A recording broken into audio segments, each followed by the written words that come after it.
तर मित्रांनो, मी आज बनवतोय एक स्पेशल दाल फ्रायची रेसिपी, जी खाल्ल्यानंतर ना तुमच्या चक्कीत जाळ आणि कानातनं दूर निघाल्याच पाहिजे।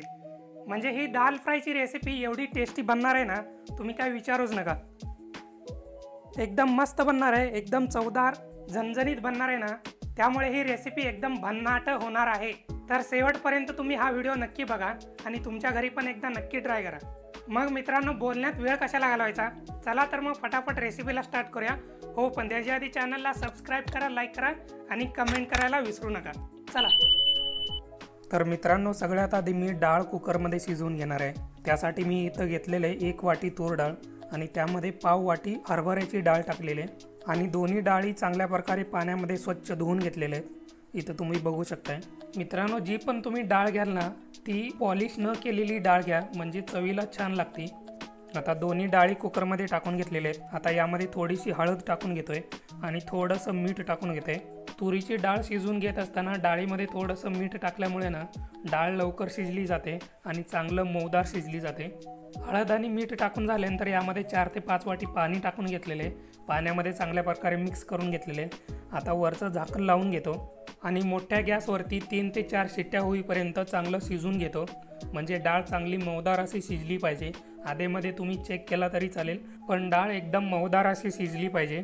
डाळ कुकरला लावलेले आहे। आता आपण हिरवी चटणी म्हणजे वाटण तयार करून घेऊया। त्यासाठी इथं घेतलेले 1 वाटी कोथिंबीर, 1 वाटी पुदिना, 5-6 हिरव्या मिरच्या, थोडंसं आलं आणि थोड्याशा लसणाच्या पाकळ्या घेतलेल्या आहेत। मिक्सरचं झाकण लावून घेतो आणि एकदम बारीक अशी पेस्ट तयार करून घेतो। हे बघा मित्रांनो, आपल्या दाल फ्रायला ना हिरवा मसाला जो लागणार आहे ना, तो आता इथं रेडी झालेला आहे। एकदम बारीक पेस्ट तयार करून घेतलेली आहे आणि इथं आपल्या कुकरच्या शिट्ट्या पण सगळ्या होत आलेल्या आहेत। इथं तुम्ही बघू शकता, डाळ एकदम मस्तपैकी शिजलेली आहे, एकदम मऊदार अशी शिजलेली आहे बघा इथं। आता हे स्मॅशरनं थोडंसं चांगलं फोडून घेतो डाळी ज्या आहेत ना, त्यामुळे आपली डाळ फ्राय ना एकदम घट्ट चांगली बनेल, पाणीदार वगैरे असं बनणार नाही। आपला हिरवा मसाला रेडी झालेला आहे, डाळ आपली रेडी झालेली आहे। आता आपण डाळ फ्राय तयार करायला चालू करूया। त्यासाठी मी इथं घेतलेले कढई आणि कढई एकदम चांगल्या प्रकारे गरम करून घेतो। एकदा का कढई चांगल्या प्रकारे गरम झाली ना, आता यामध्ये 4 ते 5 चमचे तेल टाकून घेतो आणि तेल पण चांगल्या प्रकारे कडकडीत असं गरम करून घेतो। आणि एकदा का तेल चांगल्या प्रकारे गरम झालं ना, आता यामध्ये पाव चमचा मोहरी, अर्धा चमचा जिरा, 2 चमचे बारीक कट केलेला लसूण आणि थोडेसे कढीपत्त्याची पानं टाकून घेतो। आता हे सगळं तेलामध्ये 1 मिनिटासाठी चांगलं परतून घेतो, म्हणजे आपण जे यामध्ये मोहरी, जिरे, लसूण, कढीपत्ता जो टाकला ना, त्याचा फ्लेवर तेलामध्ये चांगला उतरला पाहिजे। आता यामध्ये 1 वाटी बारीक कापलेला कांदा टाकून घेतो आणि कांद्याला पण 2-3 मिनिटासाठी चांगलं परतून घेतो तेलामध्ये। जास्त वेळ पण कांदा परतून नाही घ्यायचा आहे, थोडासा कांदा मऊ झाला पाहिजे तोपर्यंतच परतून घ्यायचा आहे। आता यामध्ये टाकून घ्यायचा आहे हिरवा मसाला, जो आपण मगाशी बनवून घेतला होता, तो 3 चमचे मी टाकून घेतोय। हा हिरवा मसाला तुमच्या चवीप्रमाणे थोडासा कमी जास्त तुम्ही करू शकता, कारण यामध्ये आपण हिरव्या मिरच्या टाकलेल्या आहेत। तुम्ही तिखट किती प्रमाणात खाता त्याच्यानुसार तुम्ही यामध्ये टाकून घेऊ शकता।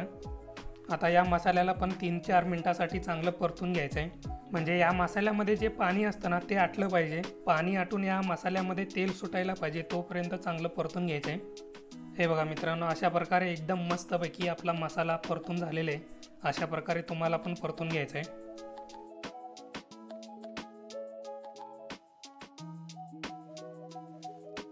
आता यामध्ये कुकरमध्ये शिजवून घेतलेली डाळ टाकून घेतो आणि मसाल्यामध्ये चांगल्या प्रकारे मिक्स करून पण घेतो। आता मित्रांनो, तुम्ही इथं बघू शकताय, मगाशी आपण डाळ स्मॅशरनी चांगल्या प्रकारे फोडून घेतल्यामुळे ना डाळ आणि पाणी चांगल्या प्रकारे मिक्स झालेले आहे आणि तुम्हाला इथं कुठंच दिसणार नाही डाळ किंवा पाणी वेगवेगळं झालेले, असं एकदम चांगल्या प्रकारे मिक्स झालेले आहे। डाळ जास्त घट्ट झाल्यामुळे ना यामध्ये थोडंसं पाणी टाकून घेतो आणि त्यानंतरनं 5 ते 10 मिनिटासाठी डाळ आपल्याला शिजवून पण घ्यायची आहे। जेव्हा आपण डाळीला शिजवून घेऊ ना, तेव्हा डाळ परत घट्ट होणार, तेव्हा मग तुम्हाला डाळ फ्रायची जी कन्सिस्टन्सी असते ना, ती कशी पाहिजे आहे त्याच्यानुसार तुम्ही कमी जास्त शिजवून घेऊ शकता। तसं नॉर्मली डाळ फ्राय जर खायचं म्हटलं ना, थोडंसं घट्ट असलंच पाहिजे, त्यामुळे खायला मजा येते। आता यामध्ये चवीपुरतं थोडंसं मीठ टाकून घेतो आणि त्याचबरोबर थोडंसं साखर टाकून घेतो। आता हे सगळं चांगल्या प्रकारे डाळीमध्ये मिक्स करून घेतो आणि 5 ते 10 मिनिटासाठी ही डाळ चांगल्या प्रकारे शिजवून घेतो। हे बघा मित्रांनो, 10 मिनिट झालेले आहेत डाळ चांगल्या प्रकारे शिजवून घेतलेली आहे। आता डाळीला चांगलं उकळी यायला चालू झाली। तर मित्रांनो, अशा प्रकारे एकदम मस्तपैकी एकदम टेस्टी अशी हिरव्या मसाल्यामधली डाळ फ्राय रेडी झालेली आहे। तर अशा प्रकारे तुम्ही पण तुमच्या घरी एकदा नक्की ट्राय करा। बनवायला एकदम साधी सोपी आहे, तुम्ही व्हिडिओमध्ये बघितलेलंच असाल कशा प्रकारे केली, जास्त काही वेळ लागलेला नाही आहे।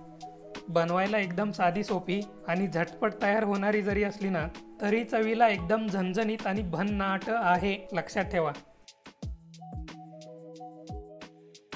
मग काय मित्रांनो, कशी झाली रेसिपी? एकदम मस्त झाली की नाही? टेस्टला एकदम भारी झालेले आहे। तुम्ही पण तुमच्या घरी एकदा नक्की ट्राय करा।